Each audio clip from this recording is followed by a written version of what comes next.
বিসমিল্লাহ বলে রওনা দিলাম। আমাদের গন্তব্য হচ্ছে যে মহামায়া লেক।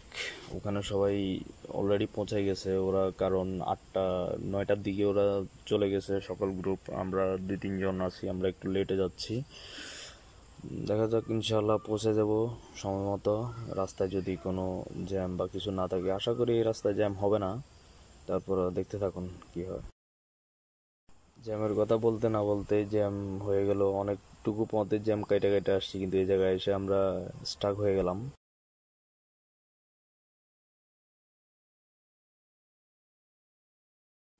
জ্যাম কাইটা আবার আগাইতেছি সামনের দিকে। দেখা যাক, সামনে একটু অনেক কষ্ট করে জ্যাম কাইটা বাইর হই, আবার একটু পরে আবার গাড়ি সবগুলো অফ থাকে। এই জ্যামটা কতটুকু থাকবে আসলে বুঝতে পারছি না। সেই কসকা বাজার থেকেই জ্যামটা শুরু হয়েছে, অনেক দূর পর্যন্ত জ্যাম। অনেক কিলোমিটার আগে আসছি অনেক কষ্টে। দেখা যাক, এদিকে নামাজের সময় হয়ে যাইতেছে, পথে দেখি কোথাও মসজিদ পাইলে নামাজটা পড়ে নিব। চিটং রোডে এতবার আসা যাওয়া হয়েছে, বাট এবারের মতো জ্যাম আমি আমার লাইফে দেখিনি।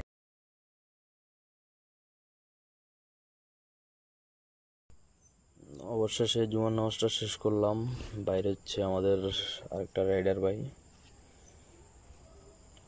আমরা এখন আবার আমাদের গন্তব্যের দিকে পৌঁছাবো। আর বেশি কতক্ষণ পথ নাই আশা করি, দেখা যাক, জ্যাম না থাকলেই হলো। বিসমিল্লাহ বলে আবার রাইড শুরু করলাম। এই পাশে আলহামদুলিল্লাহ আগের থেকে ভালোই জ্যাম কম পাইতেছি, তারপরও আছে, গাড়ির চাপ আছে। আমরা এখন হচ্ছে যে, এটা হচ্ছে যে লেমুয়া ব্রিজের ওইখানে যাচ্ছি। আমাদের বড় ভাই গাড়ি চালাইতেছে, উনি অনেক এক্সপিরিয়েন্স লোক। ওনার পিছনে বসলাম, বলতেছি ভাই আপনার পিছনে একটু বসে যাই। তো ভাই বলছে হ্যাঁ আসো, উঠার সমস্যা নেই।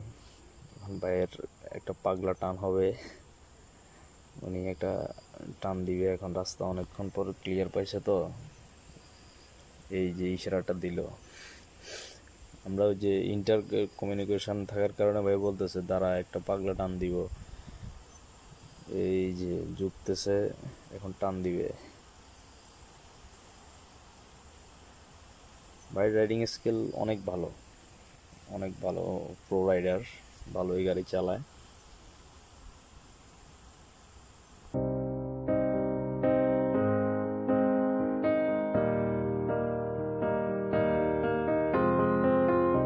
I will run, I will climb, I will soar. ভাইয়ের পাগলা টানে কখন যে ময়মা লেকের রাস্তায় চলে আসছি বুঝতে পারলাম না।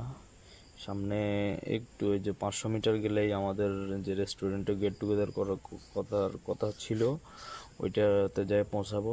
ঠিক আছে, পরবর্তীতে আমাদের প্রোগ্রামটা পরবর্তীতে আবার দেখাচ্ছি।